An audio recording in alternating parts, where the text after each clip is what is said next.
Assalamualaikum warahmatullahi wabarakatuh. Kembali lagi di channel Suketirang. Terima kasih untuk teman-teman semua yang masih setia di channel ini. Semoga saya dan Anda semua sehat selalu dan diberi kelancaran dalam segala urusannya. Di kesempatan kali ini, saya Mang Dayun akan membawakan sebuah kisah yang berjudul Tragedi Pembakaran Gadis Lingsir Wengi. Cerita ini ditulis oleh akun Facebook bernama Sultan Diko. Bagi kalian juga yang punya cerita horor dan misteri, bisa langsung DM akun Instagram saya yang sudah ada di link deskripsi. Tentunya tak usah berlama-lama lagi. Langsung saja kita masuk ke ceritanya.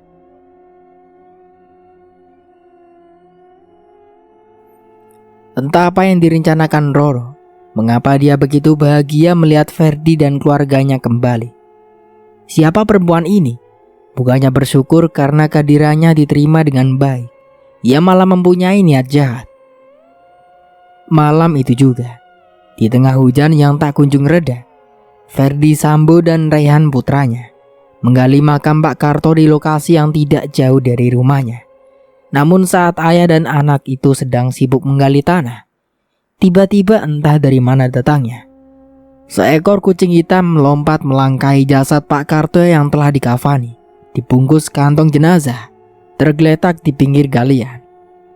Bersamaan dengan itu terdengar suara petir tunggal menggelegar di atas langit, diiringi cahaya kilat bersautan. Kejadian itu menguak mitos yang telah turun-temurun. Masyarakat percaya, jika ada mayat yang tidak sengaja dilangkahi oleh seekor kucing hitam, arwah dari mayat tersebut akan bangkit lagi. Arwah itu juga nantinya akan dikuasai oleh roh jahat yang ada di dalam kucing hitam tersebut. Hush, hush! Cantika mengusir kucing tersebut. Kucing itu berlalu sambil sesekali mengeong. Matanya yang biru terpancar cahaya lampu membuat nuansa mistis malam itu semakin pekat. Hujan semakin deras, cahaya kilat berkelebat cepat di atas langit, seolah menjadi penghantar kepergian Pak Karto menuju alam keabadian. Sementara itu, penggalian makam masih terus dilakukan. Walau harus berpacu dengan derasnya hujan turun, air yang masuk ke dalam liang kubur membuat Ferdi dan Raihan harus bergantian mengurasnya. Setelah dirasa cukup, penggalian dihentikan dan jenazah Pak Karto segera dikebumikan dalam keadaan darurat. Satu persatu, canggul diayunkan untuk menimbun. Injakan demi injakan dilakukan untuk memadatkan tanah. Pertemuan singkat bersama Pak Karto menyisakan banyak kenangan yang tak terlupakan. Kini ia telah kembali ke tempat asalnya, hanya menyisakan nama yang tertera di batu nisan. Malam itu terasa sangat panjang dan melelahkan. Setelah selesai melaksanakan pemakaman Pak Karto, Ferdi dan keluarga kembali ke rumahnya. Tubuh yang dingin akibat semalaman diguyur hujan, ditambah lagi aktivitas penguburan jenazah Pak Karto, membuat mereka merasakan kelelahan. Setelah selesai membersihkan tubuh, semuanya tertidur pulas melewati malam untuk memberi jeda pada raga yang lelah. Namun ternyata keesokan harinya, Raihan dan Luna mempunyai pandangan yang berbeda pada Mbok Roro. Mereka menaruh curiga dan berencana untuk mencari informasi tentang perempuan itu. Keduanya mencari celah untuk masuk ke kabin bawah tanah. Barangkali di sana ada sesuatu yang bisa menjadi petunjuk. Benar saja, kakak beradik itu menemukan kamar rahasia yang seluruh sudutnya hangus. Sepertinya ruangan persegi 4 ini pernah mengalami kebakaran. Saat berada di ruangan itu, Luna menemukan sebuah netbook seperti diari. Ia pun membuka dan membacanya. Di halaman awal buku tertulis Arumi. Mungkin itu adalah nama pemiliknya. Di dalam buku itu tertulis kisah Arumi yang begitu memprihatinkan. Arumi yang kala itu baru berusia 15 tahun, mengalami nasib yang tidak mengenakan. Ia harus menanggung aib atas perbuatan ayah tirinya. Setiap malam Arumi disiksa, kemudian dipaksa melayani nafsu bejatnya. Ironisnya, perbuatan ini dilakukan bersamaan dengan ibunya, secara bergantian. Seakan tak mampu untuk melawan, keduanya hanya bisa pasrah. Kejadian itu berlangsung bertahun-tahun lamanya. Hingga pada suatu hari Arumi mengandung benih cinta yang tidak diinginkan itu. Perut yang lama-kelamaan semakin membesar, membuat warga mulai curiga kepadanya. Karena takut kesialan itu akan membawa bencana, masyarakat akhirnya meminta seluruh anggota keluarga agar segera pergi dari desanya. Mereka pun pergi ke dalam hutan yang jauh dari pemukiman dan tinggal di rumah kosong yang bernuansa klasik lengkap dengan miniatur kuno. Hunian itu saat ini ditempati oleh keluarga Ferdi Sambo. Beredar kabar, konon katanya rumah tersebut dulunya milik menir Belanda. Setelah semua kejadian itu berlalu, Arumi masih juga belum bisa memperoleh kebahagiaan. Hingga suatu hari, ibu dan anak itu sudah tidak sanggup lagi menahan perbuatan nista sang ayah tiri. Mereka ingin memberontak dan menghabisinya, tapi selalu gagal. Menyadari bahwa istri dan anaknya akan memberontak, pria bertubuh tinggi besar sering memakai baju kemeja putih dan mabuk-mabukan itu memberi perlawanan. Niat hati hanya untuk menggertak dan menakut-nakuti saja. Namun akibat pengaruh minuman, ia sampai tega menghabisi wanita yang sedang mengandung anaknya sendiri. Kejadian itu bermula. "Roro, buka pintunya!" teriak sang suami di balik pintu. Sepertinya ia baru saja pulang dari rumah teman-teman maksiatnya. Roro membuka pintu. Saat itu pula tercium aroma minuman keras.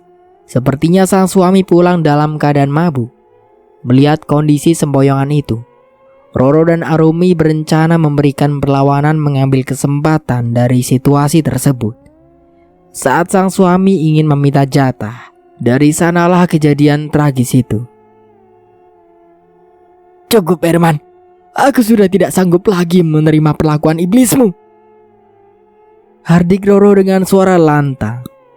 Di tangannya terdapat sebuah belati yang telah siap untuk menikamnya. "Oh ya? Jadi sekarang kalian ingin melawan? Baik, aku akan ladeni permainan kalian. Dasar wanita pelacur," cerca Herman. Seketika itu pula Roro naik pitam. Ia murka saat mendengar ucapan Herman yang mengatakan bahwa dirinya adalah seorang pelacur. "Biadab kamu Herman!" teriak Roro sembari mengayunkan belatinya. Herman yang sudah terbiasa hidup di dalam pergaulan keras, tentu sangat mudah menghindar walau harus menerima goresan. Karena merebut secara paksa belati itu, ia pun kemudian menyeret Roro ke dalam kabin bawah tanah dan mengikatnya di tiang. Saat Herman berjibaku menghukum istrinya, tiba-tiba sebuah pukulan benda tumpul mendarat dengan sempurna di punggungnya. Akibat ancaman keras itu, ia pun terjatuh ke lantai. Melihat sang ayah tiri tergeletak tak berdaya, Arumi segera menghampiri Roro untuk membebaskannya. Namun ternyata pukulan itu tidak berarti apa-apa bagi Herman. Jiwa yang telah dirasuki iblis akibat pengaruh minuman keras membuat amarahnya semakin menjadi-jadi. Tidak puas jika hanya menghukum istrinya saja, ia kemudian mencekam rambut Arumi. Perlakuan sama dilakukannya terhadap perempuan yang tengah hamil tua anaknya sendiri. Ibu dan anak itu diikat di tiang kabin dan disirami dengan minyak tanah. Ironisnya, kedua wanita yang selama ini menjadi pelampiasan hawa nafsunya dibakar hidup-hidup. Teriakan histeris ibu dan anak itu tidak ia hiraukan. Bahkan bau daging yang mulai terbakar api seolah menjadi aroma masakan yang lezat. "Ya Tuhan, mengerikan sekali," ujar Lina yang membacakan isi buku tersebut. "Jika benar demikian, berarti Mbok Roro sudah meninggal," jelas Raihan. "Sebentar, kakak akan melanjutkan membacanya kembali," ucap Luna dengan tatapan mata tak berpaling dari buku tersebut. Raihan mengangguk dan mempersilahkan Luna untuk membaca kelanjutan isi buku tersebut. Namun ternyata Roro mampu menyelamatkan diri dari kejadian tragis itu. Tapi tidak dengan Arumi. Perempuan itu harus tewas mengenaskan dengan cara terpanggang. teriak Roro sembari mengayunkan belati berukuran besar. Herman yang sedang menikmati kepergian istrinya di dalam kebaran api terkejut mendapatkan serangannya secara tiba-tiba itu. Bak orang kesetanan, Roro merajam belatinya membabi buta. Bahkan saat Herman tidak lagi bernapas, ia masih saja menyerangnya. "Rasa sakit itu perih, Herman," hardik Roro sembari memotong-motong tubuh suaminya seperti daging cincang. Seluruh tubuh Roro basah bermandikan darah. Ia kemudian membakar daging Herman dan memakannya. Wanita itu benar-benar kerasukan setan. Perilakunya yang buas dan beringas mencerminkan bahwa dirinya kini sedang dikuasai oleh roh jahat. Herman pun meninggal dunia tanpa menyisakan sedikit pun tubuhnya. Bahkan tulang-tulang juga ikut menjadi abu. Seketika itu pula buku yang dipegang Luna terlepas dari genggaman. Ia bergidik tatkala mengetahui kisah mengerikan tentang Mbok Roro. Prang! Bersama dengan terjatuhnya buku tersebut, sebuah kaset DVD berwarna putih menggelinding di lantai. Raihan mengambilnya dan mendapatkan tulisan di kaset tersebut. Namun saat ia sedang memeriksa kaset itu, Luna memanggilnya. "Ray, coba kamu lihat ini," ujar Luna sembari menunjukkan bagian akhir buku kecil itu. Terlihat sebuah tulisan Jawa kuno. "Cukup Kak Luna, jangan dilanjutkan lagi, Ray sudah tak kuat,"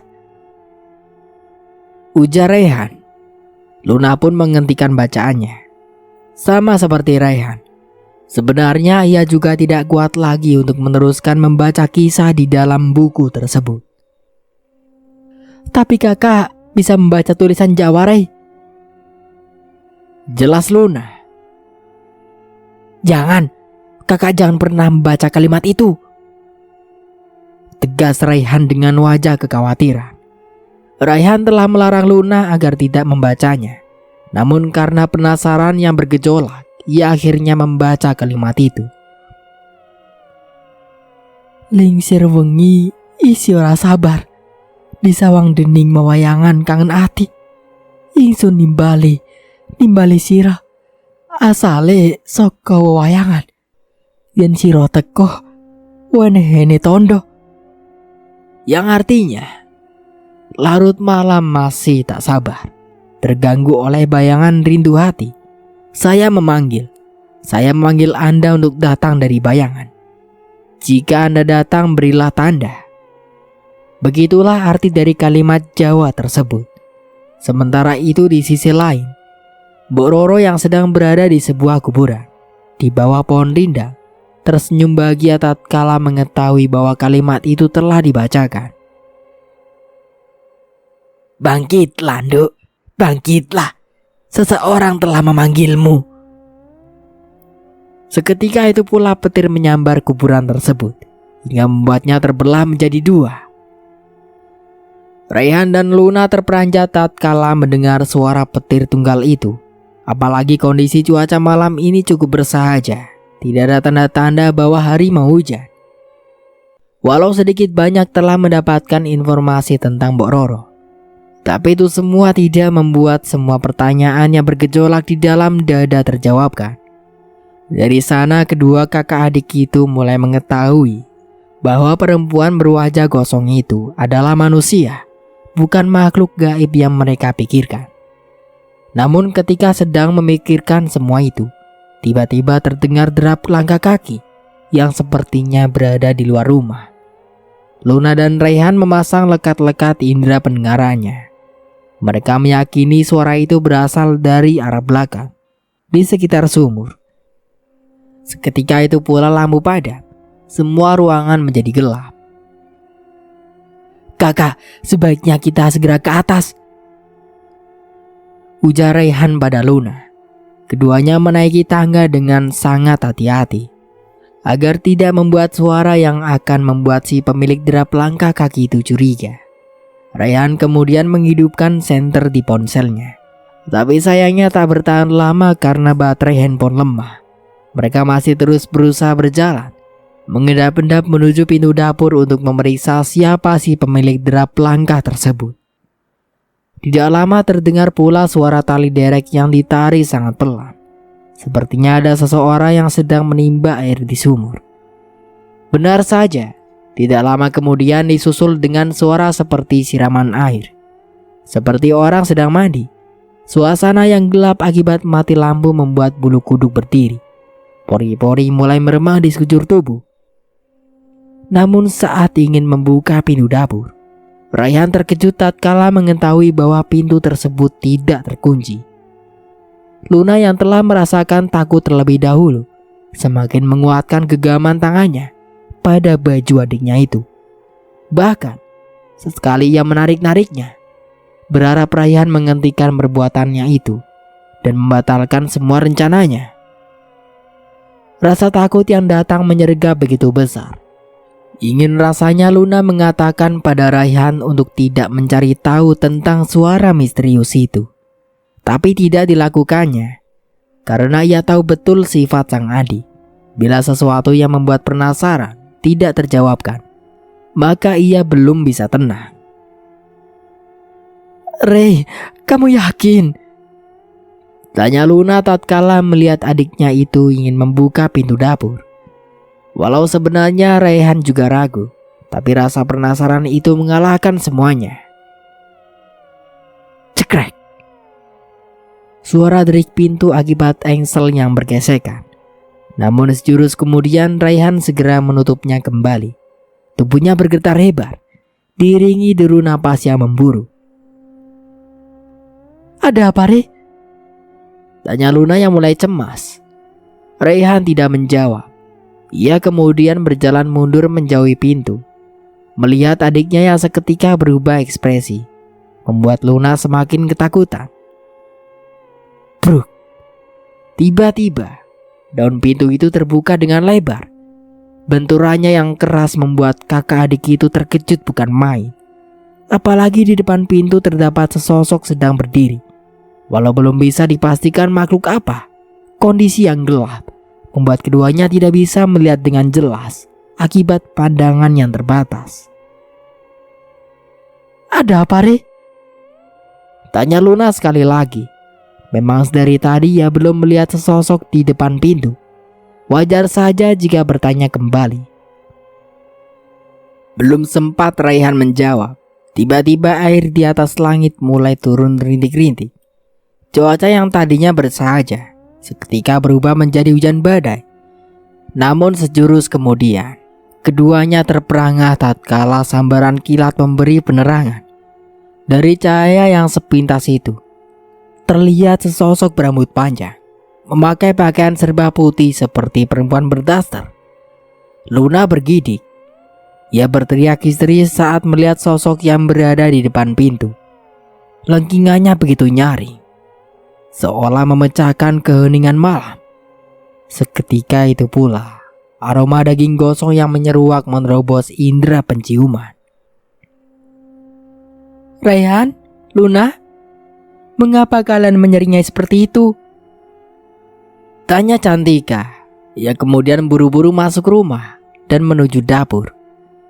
Raihan dan Luna seakan tak percaya tatkala mengetahui bahwa sesosok di depan pintu tersebut adalah Cantika ibunya. "Mama?" tandas Luna dan Raihan hampir bebarengan. "Mengapa kalian melihat Mama seperti itu?" ujar Cantika sembari mematikan kompor. "Tuh kan gara-gara kalian, daging panggang Mama jadi gosong." Tambahnya lagi, "Apa tadi Mama ke sumur menimba air?" tanya Luna. "Iya, air di bak kamar mandi habis, jadi Mama nimba dulu," jelas Cantika. "Boh," jawab Luna panjang. Adik kakak itu menghela napas panjang. Lega rasanya saat mengetahui bahwa suara di sumur dan sesosok di depan pintu tadi adalah ibunya. "Memangnya kenapa? Kok kalian nampak tegang banget gitu?" Tanya Cantika kepada kedua anaknya. Enggak apa-apa kok, Mah. Jawab Luna setengah gugup. Mah, kok magang daging malam-malam begini? Potong Rayhan.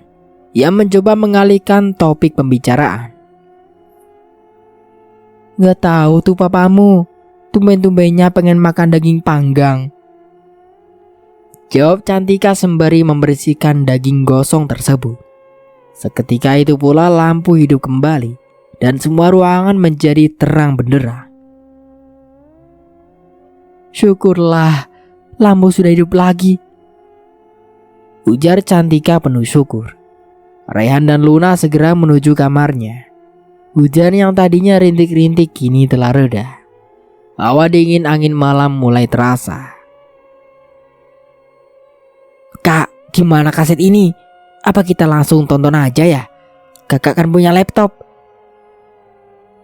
Ujar Rayhan sembari menunjukkan kaset DVD yang ditemukan di kabin tadi. Besok aja deh, kakak ngantuk. Lagian ini sudah jam 11 malam. Jawab Luna sembari melihat arloji di tangannya. Namun ketika keduanya menuju kamar masing-masing, tiba-tiba terdengar suara teriakan Cantika dari arah dapur. Mendengar hal itu, Rayhan dan Luna segera menuju dapur.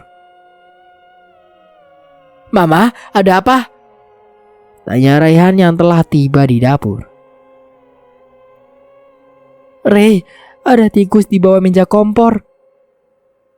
Jawab Cantika dengan wajah serius. Kakak adik yang dibuat terkejut itu menghela nafas. Lagi-lagi kejadian konyol malam ini membuat mereka tegang.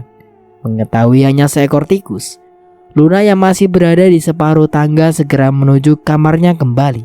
Sementara Rayhan berusaha mengusir hewan bermoncong berekor panjang itu. Ada apa, Mah? Tanya Ferdi yang juga datang saat mendengar teriakan itu. Namun tiba-tiba lampu berkedip seperti listrik yang sedang mengalami korsleting. Ruangan kembali gelap gulita. Ya, mati lampu lagi, ujar Rayhan. Seketika itu pula, Luna yang berada di dalam kamar berlari keluar seperti sedang ketakutan. Luna, ada apa? Tanya Ferdi dengan nada tinggi.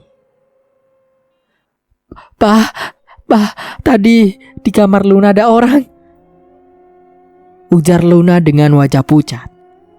Semua pergi ke kamar Luna, namun ketika sedang berada di tengah tangga, tiba-tiba terdengar suara ketukan pintu. Ketukan itu cukup keras, tapi dengan ritme yang pelan. Ada jeda di setiap ketukannya. Siapa malam-malam begini? Kerutuk Rayhan. Tidak dipikirin lagi sesosok di dalam kamar Luna. Semua mata sekarang tertuju ke arah pintu. Dengan sebatang lilin di tangan, Rayhan menghampiri pintu dan ingin membukanya. Namun saat ia membukanya, tiba-tiba pintu itu terbuka dengan sendiri, seperti ada sesuatu yang mendorong. Semua terkejut bukan main tatkala melihat sosok Pak Karto menyeringai di depan pintu. Rayhan berjalan mundur perlahan. Tubuhnya bergetar hebat, hingga hampir membuat lilin itu padam akibat tangan yang bergetar. Pak Karto yang seperti zombie itu masuk. Ia berjalan menuju Rayhan walau dengan langkah yang lambat. Sosok hantu Pak Karto menggeram-geram dan menggeroyotkan bibirnya seperti sedang kelaparan. Papa! Teriak Rayhan saat zombie Pak Karto ingin menyerangnya. Ferdi datang dengan membawa kursi kayu. Ia memukul Pak Karto dengan keras, tapi kursi tersebut hancur. Sepertinya benda itu tidak mampu menciderai Pak Karto. Suasana malam itu menjadi tegang. Suara jeritan Luna dan Cantika menjadi riuh. Sosok Pak Karto terus saja menyerang, hingga membuat Ferdi dan keluarganya tersudut masuk ke dalam kabin. Namun saat pintu ruangan bawah tanah itu terbuka, mereka dikejutkan oleh kehadiran Mbok Roro. Perempuan itu hanya diam dengan tatapan yang mengerikan. "Mbok," ujar Luna yang berlari dan meminta pertolongan Mbok Roro. Seketika itu pula lampu menyala, dan anehnya semua tampak biasa-biasa saja, seolah tak pernah terjadi sesuatu. Sementara sosok Pak Karto yang telah menjadi mayat hidup itu sudah tidak ada lagi. Entah kemana perginya. Suasana pun menjadi semakin mencekam tatkala terdengar suara riuh burung gagak di luar rumah. "Sebaiknya Tuan segeralah beristirahat, karena hari sudah malam." Untuk pertama kalinya Mbok Roro berbicara kepada semuanya. Dengan tatapan dingin perempuan itu kemudian menutup pintu kabin. Kemudian Ferdi dan keluarganya segera menuju lantai atas. Walau masih tampak bingung dengan semua kejadian yang baru saja dialami. Saat telah berada di dalam kamar masing-masing, sayup-sayup terdengar suara Mbok Roro yang menembang lagu Jawa. "Ya Tuhan, kenapa bulu kuduku merinding mendengar Mbok Roro menyanyikan lagu itu?" gumam Raihan. Rupanya bukan hanya ia saja. Ayah dan ibu juga kakaknya mengalami hal yang serupa. Namun mereka memilih mengabaikan ketimbang harus mendengarkannya. Tapi tidak buat takut Raihan, yang malah penasaran ingin tahu apa artinya kalimat Jawa itu. Anak ini memang selalu ingin tahu tentang sesuatu yang baru. Karakternya yang memberani membuat rasa ingin tahu itu bergejolak hebat. Malam semakin larut. Suara tembang Jawa yang dinyanyikan Mbok Roro membuat Raihan gelisah. Apalagi semakin lama tembang itu semakin terdengar sedih. Semakin sedihnya membuat merinding bulu roma. Raihan memasang pendengarannya lekat-lekat tatkala merasa suara Mbok Roro seolah melintas di depan kamarnya. Ia kemudian membuka tirai jendela untuk melihat dari atas ketinggian. Posisi kamar yang berada di tingkat 2 memudahkannya untuk memeriksa dengan seksama area sekitaran rumah. Benar saja, terlihat Mbok Roro sedang berjalan di tengah kegelapan malam, namun membawa sebatang lilin berukuran besar. Karena penasaran, Raihan tidak menegurnya. Ia malah turun dan mengikuti perempuan itu. Dan ternyata Mbok Roro menuju ke makam Pak Karto. Raihan semakin tidak mengerti untuk apa wanita itu ke kuburan Pak Karto di tengah malam seperti ini. Raihan kembali terkejut saat melihat Mbok Roro mulai menggali kuburan Pak Karto. Dan untuk pertama kalinya juga, ia melihat wujud asli perempuan itu. Mbok Roro yang selama ini selalu menyembunyikan wajahnya di balik kemban, kini bisa dilihat dengan sempurna karena kait penutup kepalanya terbuka akibat embusan angin. Seluruh bagian wajah Mbok Roro melepuh. Luka bakar yang mulai mengering membuat wajahnya berkerut. Apalagi di bagian dagu menyatu dengan leher, membuatnya terlihat seperti zombie. Perempuan itu masih terus saja menggali kuburan Pak Karto. Hingga tidak lama terlihat kain kafan berwarna putih. Walau merasa ngeri melihatnya, namun Raihan tetap memperhatikan dari kejauhan tanpa berpaling sedikit pun. Ia penasaran akan diapakan mayat Pak Karto itu. Kemudian dengan sekuat tenaga Mbok Roro menarik kain pocong di atas kepala Pak Karto dan menyeretnya ke suatu tempat. Raihan terus saja mengikutinya. Walau harus bertatap langsung dengan mayat Pak Karto, Mbok Roro yang menyeret jasad itu dengan cara menarik kain pocongnya membuat jenazah tersebut seolah menatap ke arah Raihan. Hingga sampailah di sebuah lokasi yang memiliki tanah lapang dan tandus. Mbok Roro menghentikan langkahnya, dan ternyata perempuan itu membawa mayat Pak Karto ke suatu tempat, seperti area pemakaman keramat. Tapi entah apa yang telah terjadi di lokasi ini. Semua kuburan di sana tertimbun kayu-kayu. Raihan meyakini bahwa pemakaman ini pernah dimusnahkan dengan cara dibakar. Seperti orang gila, Mbok Roro kemudian menggali tanah di lokasi itu dan menguburkan mayat Pak Karto kembali. Boleh dibilang perempuan itu memindahkannya, tapi untuk apa? Semua masih menjadi misteri. Tidak lama kemudian, gegak hitam berdatangan dalam jumlah yang cukup banyak. Mereka berterbangan sangat rendah di atas kepala Mbok Roro. Sepertinya perempuan itu sudah terbiasa dengan hal semacam ini. Terlihat dari caranya yang mengabaikan burung-burung tersebut. Raihan kemudian merogoh sakunya untuk mengeluarkan ponsel. Ia berniat merekam video sebagai bukti. Tapi ternyata benda pipi itu ketinggalan di rumah.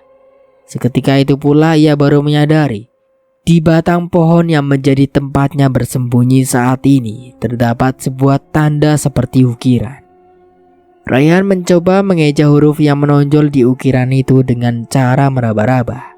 Ia terkejut tatkala menemukan bahwa ukiran itu adalah tanda silang, bukan sebuah huruf. Kalau memang ukiran itu adalah tanda silang, itu berarti lokasi ini adalah area terlarang. Sejurus kemudian, proses pemakaman mayat Pak Karto telah selesai dilakukan.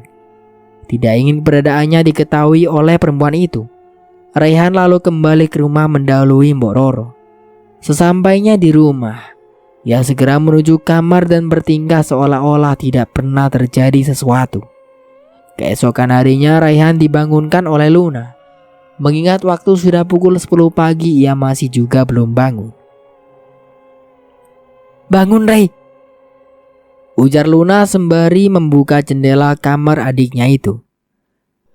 Walau masih dalam keadaan mengantuk, cara Luna yang membangunkannya dengan bawel. Akhirnya Raihan bangun juga. Si bungsu itu kemudian mengambil handuk dan menuju sumur untuk mandi. Saat sedang berada di kamar mandi, ia teringat dengan kejadian tadi malam dan berencana untuk pergi di lokasi itu hari ini. Di meja makan, Raihan menceritakan semua kejadian yang dilihatnya tadi malam. Namun di luar dugaan, ayah dan ibunya tidak mempercayai hal tersebut. Ia malah dibilang aneh dan tidak waras.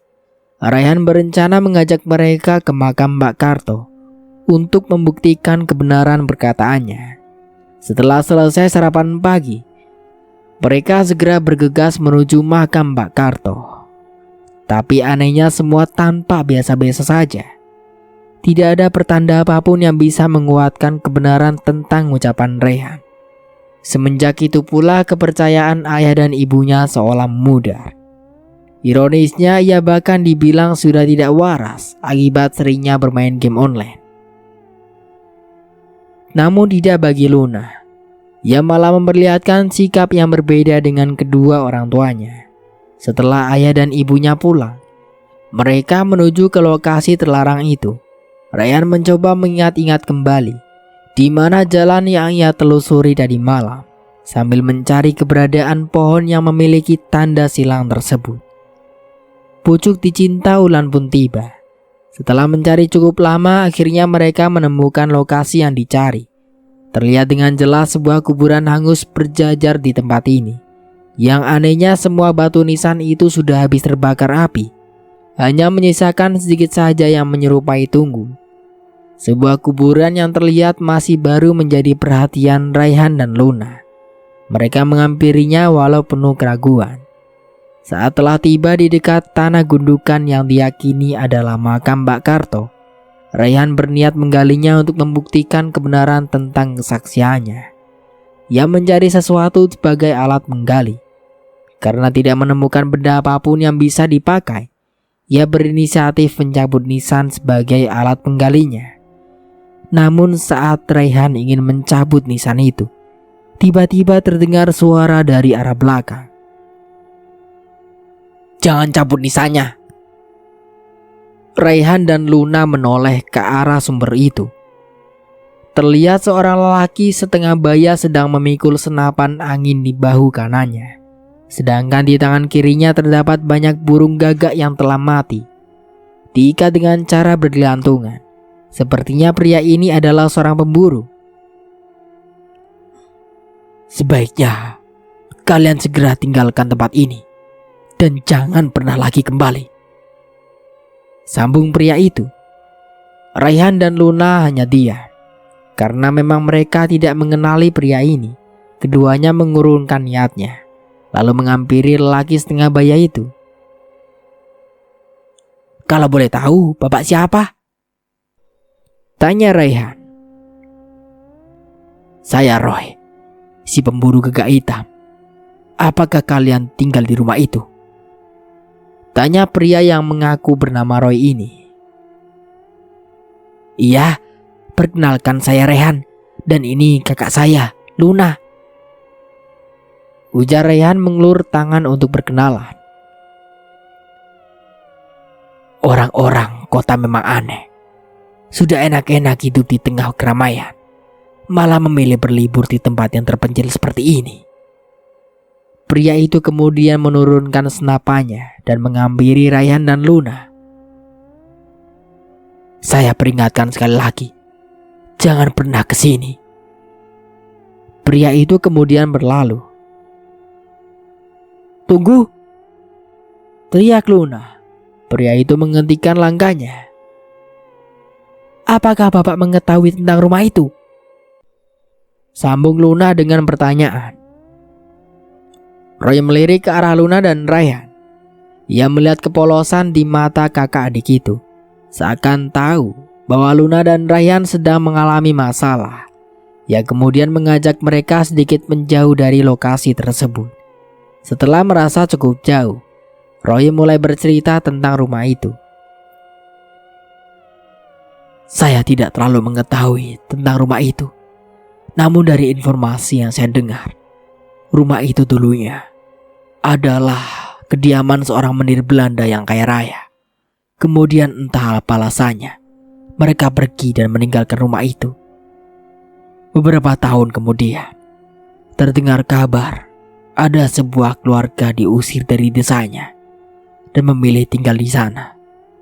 Sama seperti penghuni sebelumnya, mereka juga pergi meninggalkan rumah itu.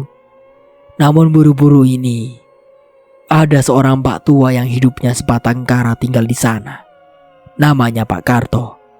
Beliau adalah sahabat dan sekaligus orang tua bagi saya. Sekitar 2 hari lalu dia ke rumah, mengambil beberapa barang karena rumah itu akan dihuni oleh keluarga seorang penulis dari kota. Semenjak itu saya tidak pernah lagi berjumpa dengannya. Jelas Bang Roy panjang. Pak Karto telah meninggal dunia kemarin sore. Tanda Raihan dengan nada berat. Keluarga penulis yang Bapak maksud adalah keluarga kami. Timpalnya. Roy terkejut mendengar kabar itu. Dengan mata yang mulai sembab ia bertanya. Apakah Pak Karto meninggal karena sakit? Ujarnya. Raihan menghela napas panjang, mengumpulkan kekuatan untuk menjelaskan semuanya. Masih teringat jelas di benaknya tentang kematian Pak Karto. Sore itu, ibu dan ayah menyuruh manggil Pak Karto di kamarnya untuk makan malam bersama. Namun saat sampai di kamar, saya menemukan beliau telah meninggal dunia dengan cara gantung diri. Ujar Raihan. Tidak mungkin. Saya sangat mengenal beliau. Jika memang harus mati dengan cara demikian, mungkin sudah dilakukannya dari dulu. Beliau memang sempat putus asa karena bertahun-tahun hidup melalang buana sebatang kara. Tapi dia tidak senekat itu. Pungkas Bang Roy. Itulah alasannya mengapa saya dan kakak saya berada di lokasi tadi. Ujar Raihan. Apa maksud kamu berbicara begitu? Tanya Bang Roy. Ada kekhawatiran tatkala ia mendengar penuturan Raihan barusan. Raihan pun mulai menceritakan apa alasannya datang ke lokasi terlarang itu. Semua kejadian yang dilihatnya tadi malam, ia ceritakan pada Pak Roy dengan rinci. Apa? Roy terkejut bukan main tatkala mengetahui bahwa temannya itu dikuburkan di lokasi tersebut. Ada apa? Tanya Luna dan Raihan bebarengan. Kedua kakak adik itu merasa khawatir melihat ekspresi Pak Roy yang seketika berubah. Entah apa yang dikhawatirkan oleh Pak Roy. Pria ini tidak memperlihatkan kesedihannya. Sepertinya bukan meratapi kepergian Pak Karto. Ada hal lain yang tidak bisa dijelaskan dengan kata-kata. Untuk sementara aku cukupkan dulu ceritanya sampai di sini. Sampai jumpa kembali di part berikutnya. Saya Mang Dayun pamit undur diri. Kurang lebihnya mohon maaf. Wassalamualaikum warahmatullahi wabarakatuh.